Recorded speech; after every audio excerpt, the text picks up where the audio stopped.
여느 때와 다름없이 점심 식사를 준비하고 있는 여성. 그런데 조금 이상합니다. 모든 음식들이 다 잘게 썰어져 있는데요. 식사를 하는 것도 어색해 보이고 어디가 불편하기라도 한 걸까요? 이거 입술 반, 턱 반, 혀가 이렇게 반이 얼얼하죠. 고통스러워져. 그 항상. 힘들게 시술했던 임플란트 나사를 뺄 정도로 고통이 심했다던 여성. 그런데 처음 병원을 찾은 목적은 임플란트가 아니었다고 합니다. 잇몸이 자꾸 좀 피가 나고 조금 안 좋아서 치과를 방문을 했어요. 오른쪽 아래 5, 6, 7번 어금니 3개. 그래서 임플란트를 할 수 있다고 말씀을 하셨고, 병원은 임플란트 시술을 하기 위해 먼저 약해진 3개의 치아를 뽑고 그 자리에 인공뼈를 이식했습니다. 이후 임플란트 나사를 받게 되었는데요.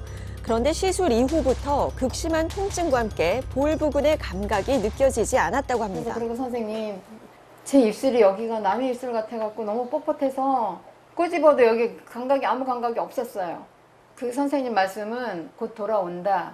그 신경 돌아오는 기간이 3개월에서 6개월이라 그랬어요. 통증은 많이 사라졌지만 감각은 돌아오지 않았다는데요. 때문에 대학병원을 찾았고 충격적인 이야기를 듣게 됩니다. CT 결과 임플란트 나사가 신경을 누르고 있어서 이로 인해 마비가 왔다는 건데요. 결국 나사를 뺐지만 마비된 신경은 돌아오지 않고 있습니다.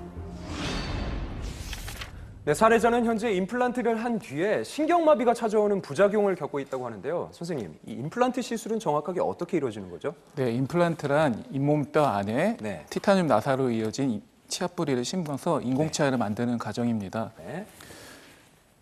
여기처럼 치아가 빠지고 난 다음에는 먼저 잇몸뼈 안에 치아의 뿌리에 해당되는 이런 인공 치근을 심게 됩니다. 그 다음에 치아의 머리에 해당되는 이 부분을 연결하고 마지막으로 보철물을 덮어 씌워서 네. 마무리를 하게 되는데, 보통 저희가 임플란트를 하고 힘들었다 그렇게 말씀하는 대부분의 과정은 첫 번째 이 인공 뿌리를 심는 과정입니다.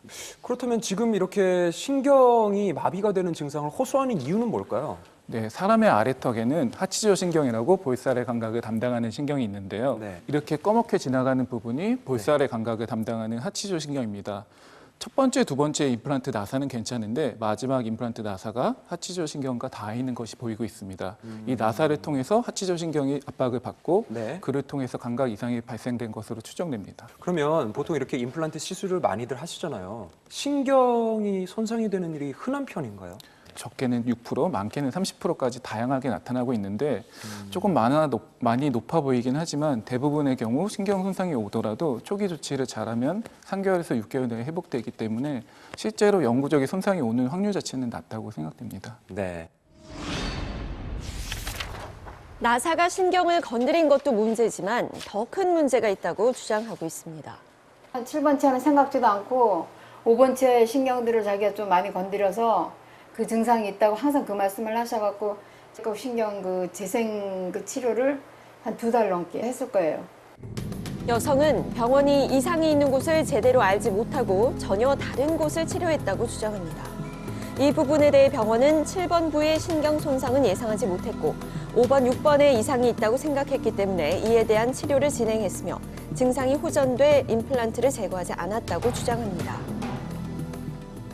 2달 안에나 1달 반 안에 뽑았어도 신경이 이렇게 손상이 오진 않을 건데 아마 4개월이 지났으면 신경이 돌아오기가 힘들다고 그러시는 거예요. 환자가 너무너무 그렇게 고통스럽고 4개월 동안 힘들었으면 CT라도 한번 찍어봐 주든가 큰 병원에라도 가보라 해주든가 그게 너무 원망스러워요, 솔직히.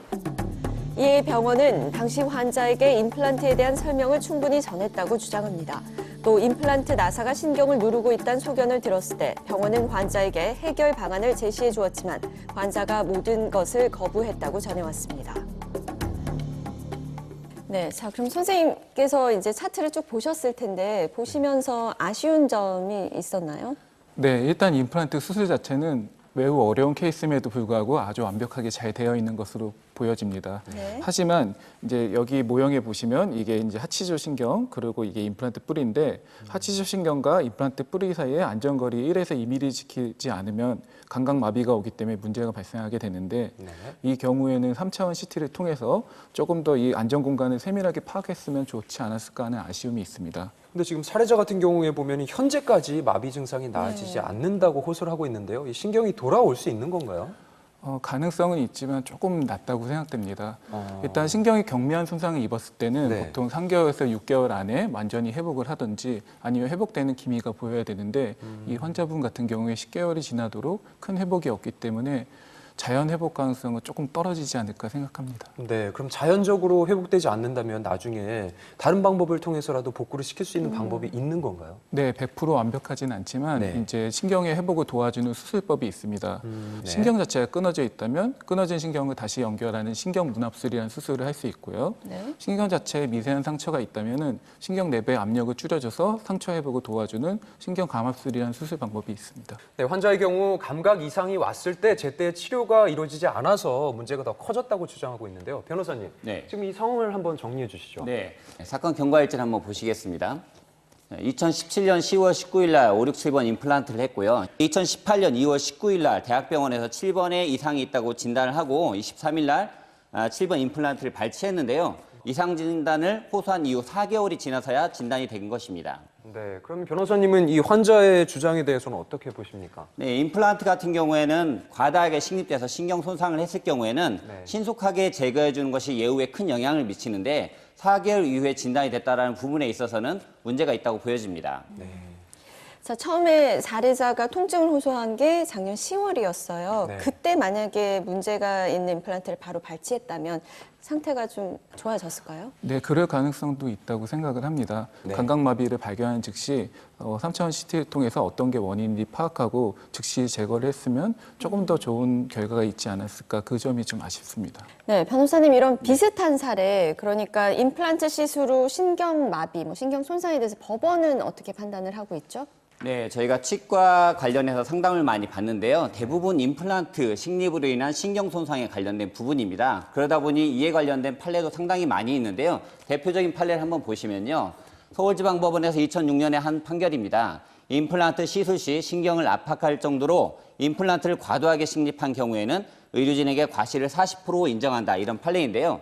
특히 이 사건에 있어서는 식립한 이후에 실제적으로 신경 손상은 7번 임플란트가 신경 손상을 일으켰는데 그와 전혀 상관이 없는 5, 6번 치료만 했거든요. 그 이유를 살펴보면 이 병원에서는 정확히 진단할 수 있는 기구가 없기 때문에 그런 건데, 이런 경우에는 빨리 상급병원으로 전원을 시켜서 정확하게 어떤 임플란트가 신경 손상을 유발하는지를 진단하도록 했어야 되는데, 그런 부분, 한마디로 전원 의무를 다하지 못한 부분에 있어서 과실 책임을 인정할 여지가 있습니다.